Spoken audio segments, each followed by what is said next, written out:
Hi, everybody. Just wanted to say a quick hello. We'll get started here in just one more minute. See if a couple of other people join us. So I'm going to mute myself again and we'll get started here in just a minute. Thanks.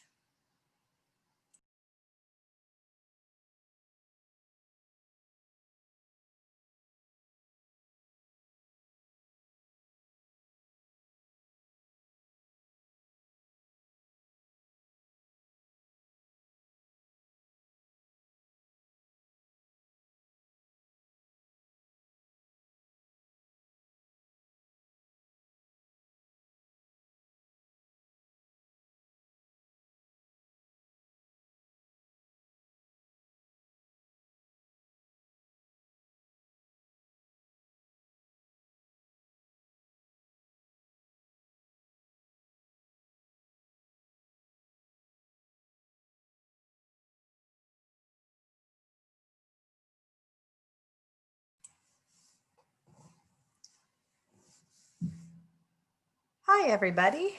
Welcome to SciDome at Home.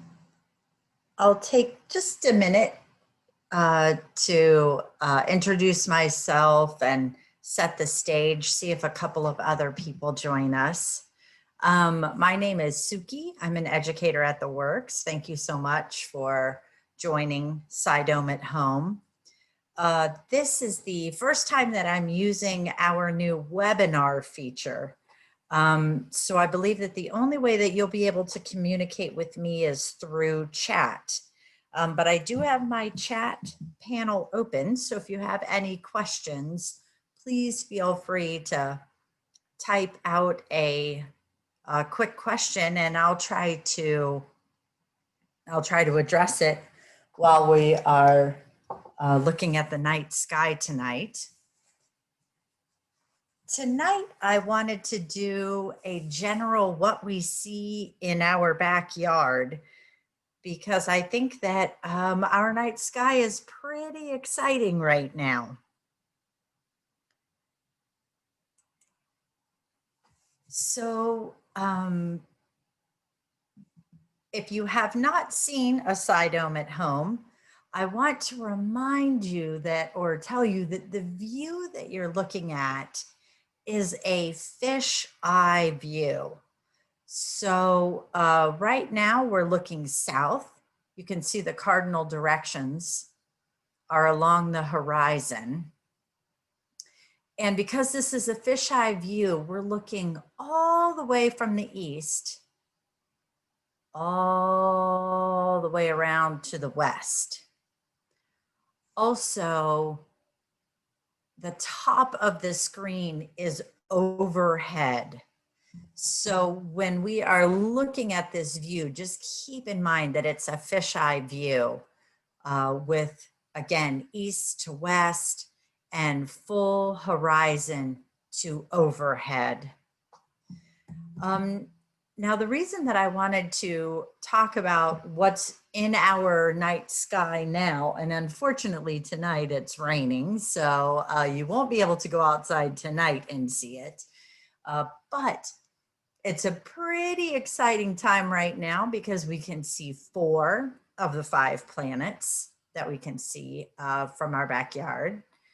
Also, we have a wonderful mix of our summer constellations and our winter constellations. So I will try to hit all of those as well. So let me run time forward.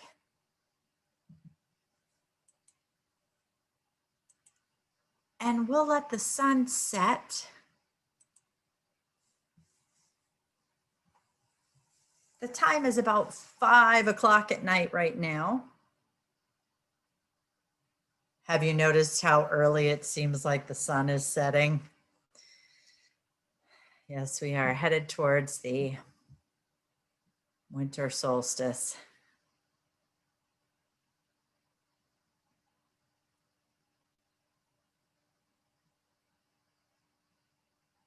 I am going to stop time at about 8 o'clock at night. Now, one thing that I would like to tell you as well, if you happen to have if you're watching on a computer screen or on your phone or something, make sure that you have your brightness turned up because a lot of times we turn our screens down. But in this particular case, make sure you have your brightness up. That way you can really see the stars. Sound good?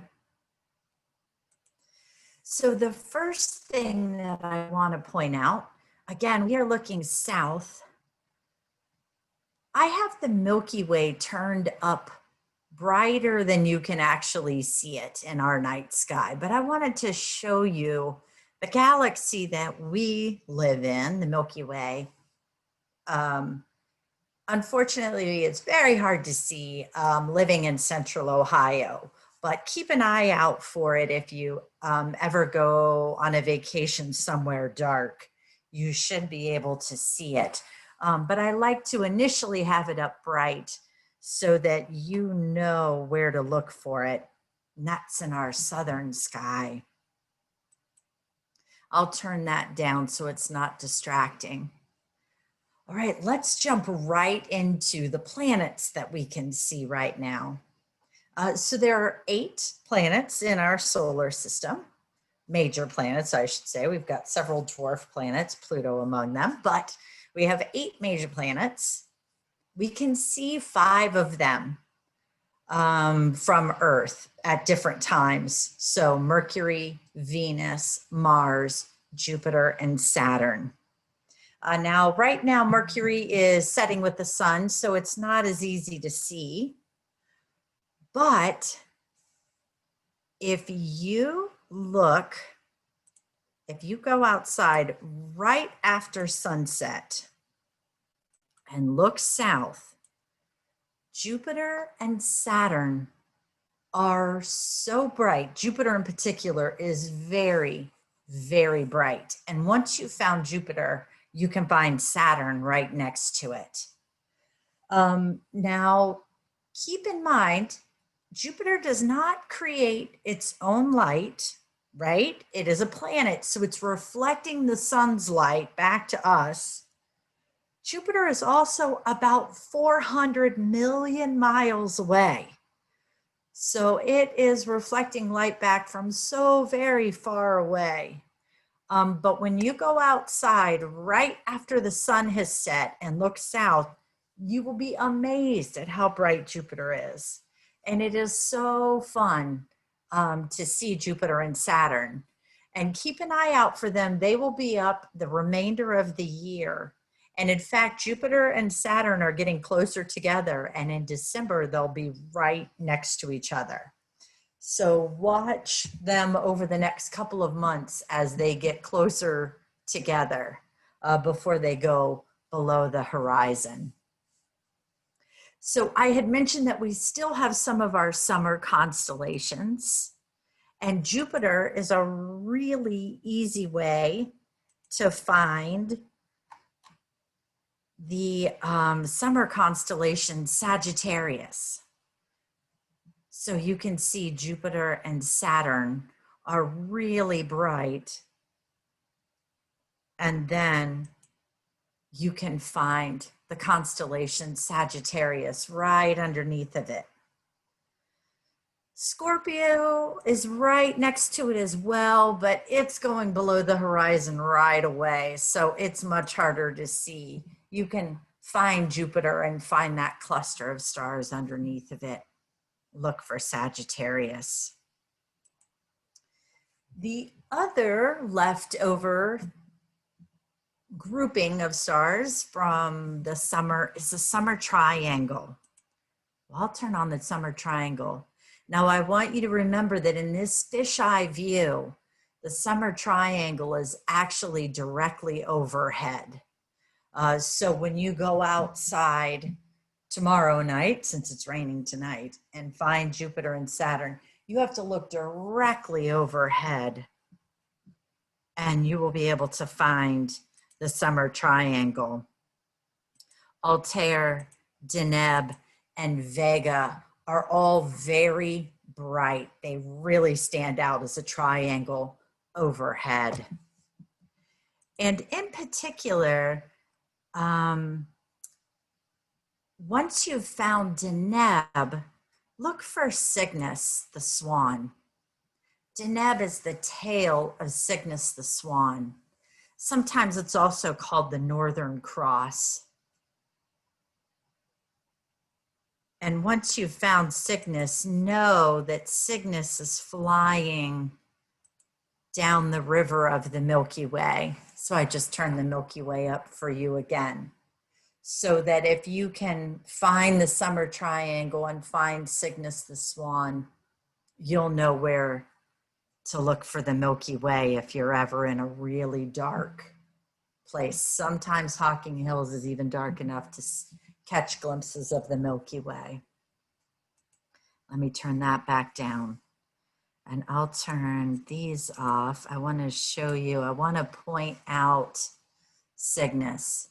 You can see this cross in the sky once you've found that summer triangle. So look for that. Another planet that we can see right now is Mars. Mars is coming up in the east at about 8 o'clock at night. And it is red, and it looks red in our sky. Mars is up all night long and into the morning, as I'll show you. But there's something really neat going on with Mars right now. I'm going to change our view just a smidge. So we are in opposition to Mars. So in this view, you can see we are hovering above the sun. I have the Earth and Mars, their orbits highlighted. I'm going to run time forward. I'm starting in 2016. So you can see that Earth has a fairly round orbit around the sun, but Mars has an elliptical orbit around the sun, sort of egg-shaped. You can see Venus and Mercury really flying around there. Let me stop there. I should have gone, let me go back just a smidge.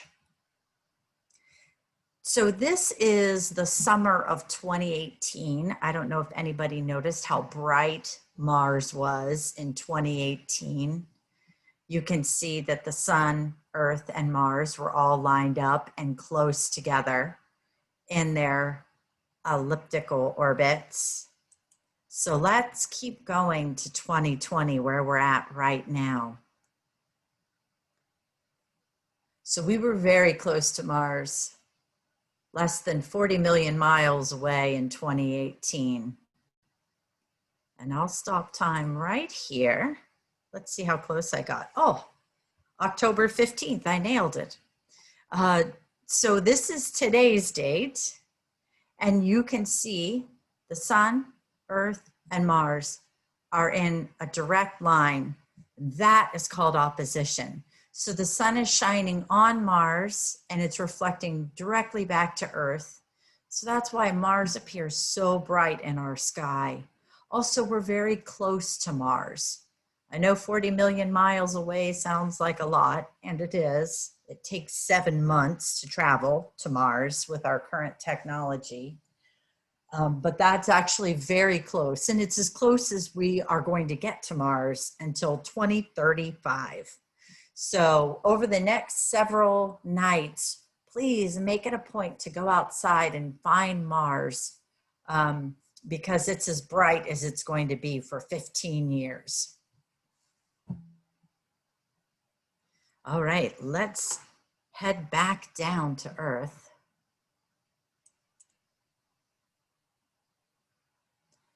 And I'm going to pull this horizon down a little bit for us.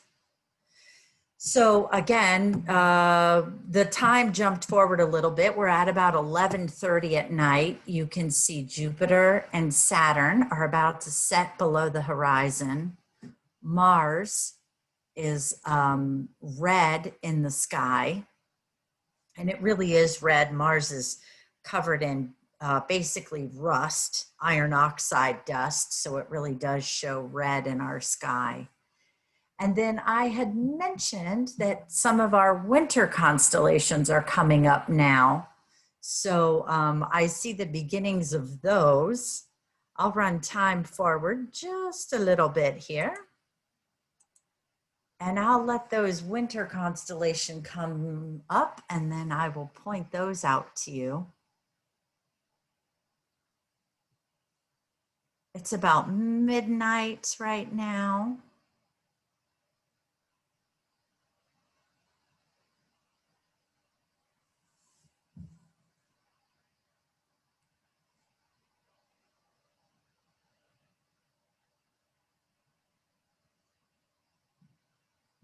And I'll stop time at about 2 a.m. So this is at about 2 in the morning. Again, you can see Mars over here. And I had mentioned some winter constellations, Taurus and Orion. Let me turn those on for you. So Orion the Hunter is pretty easy to spot in our night sky. His belt, those 3 stars together, Orion's belt, is absolutely easy to spot in our winter sky. And then you can use Orion's belt, and it points you towards this V in the sky. And that V is Taurus the bull. And if you look in Taurus's shoulder, this little cluster of stars is the Pleiades, or the 7 sisters. And then you can also use Orion's belt to point you down to this very bright star. That star is Sirius, the dog star. It's the nose of Canis Major. So if you've ever heard the term the dog days of summer, it's actually in reference to the dog star rising. So Sirius, the dog star, starts coming up above the horizon in those late August, early September days, and that's the dog days.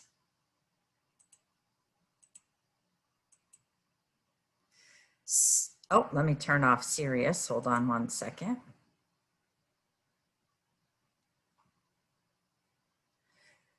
So again, look for Orion the Hunter. It really stands out. His belt really stands out. And then you can use that to find Taurus the bull, Pleiades, and you can use his belt to go the other way to find Sirius. Now, Venus is also up at 2 a.m. So let me point out Venus to you.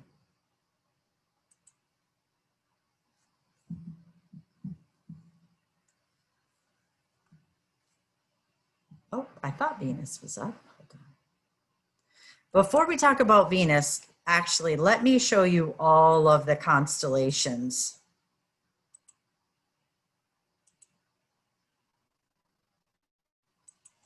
That are up in the night sky. So again, this is at about 2:30 in the morning. Now this is our horizon line, so you actually can't see anything below here. But my software is turning on all of the constellations for you.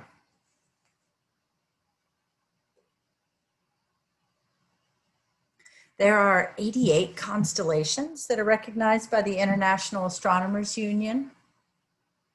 We can't see them all living in the Northern Hemisphere, and we can't see them all year round or all night long. So I pointed out some of our winter constellations. Also, Gemini is up right now as well, and that's a winter constellation.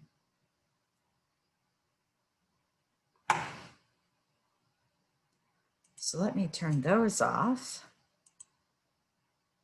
And I'll run time forward a little bit more.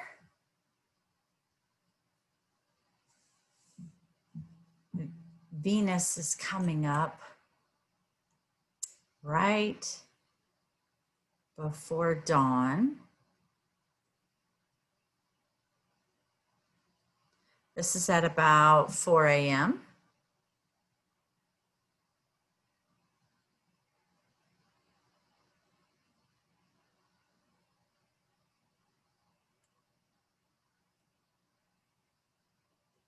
There's Venus.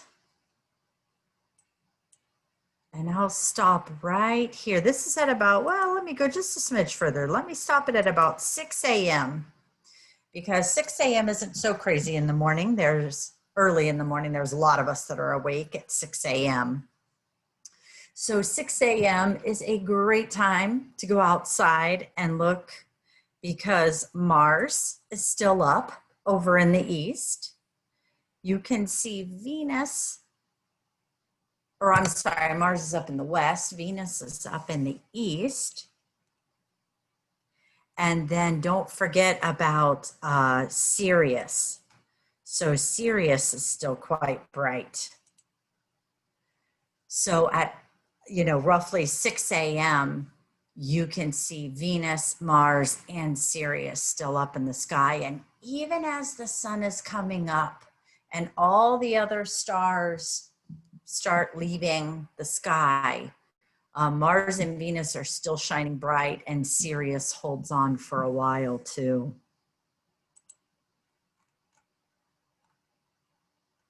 And once you have found Venus, Venus points you to Leo, the lion, which is a great constellation to keep an eye out for. And it's easy to spot because it looks like a backwards question mark. And Venus can help you find it. These last couple of mornings, the crescent moon has been absolutely gorgeous next to Venus, but we're about at a new moon, so you won't be able to see that coming up. Let me go ahead and rotate so that we are looking north. Let me just grab our horizon, and sometimes that's a little easier. We'll take just a quick minute to look at our north sky.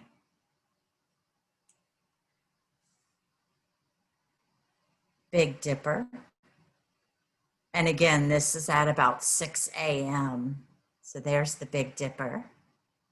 Points you to Polaris, the North Star, which you can go straight through to this sort of squished M or squished W, which is Cassiopeia. But let me turn on all the constellations in our northern sky because they're fun to look at too. Notice that the Big Dipper is actually part of Ursa Major. And it points to Polaris, which is the tip of the tail of Ursa Minor. And again, there's Cassiopeia.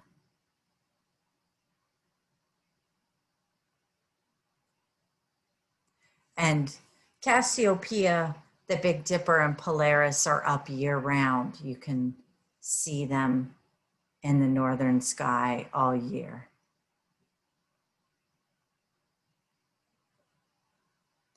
All right. I'm going to turn off the constellations, and I'm going to run time forward and let the sun come up. Notice that Polaris, the North Star, stays still.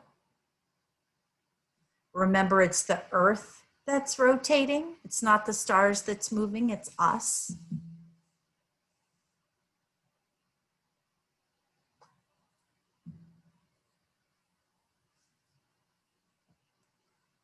And I'll let the sun come up. If anybody has any questions at all, please feel free to use the chat feature. And I'll try to answer any questions that you have.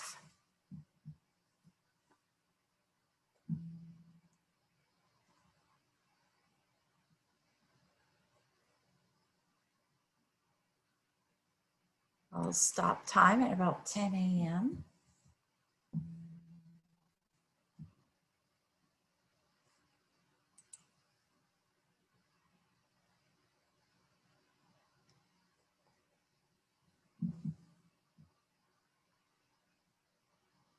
And again, if anybody has any questions, I'm happy to answer them for you.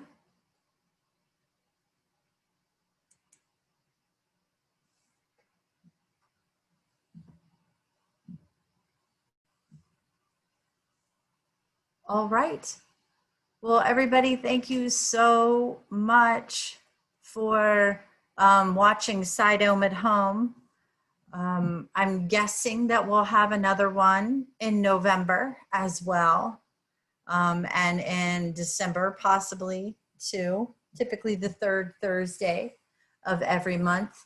Check out our website. We have History at Home, SciDome at Home, and other kids activities that are virtual as well. And don't forget that the Works is actually open now too.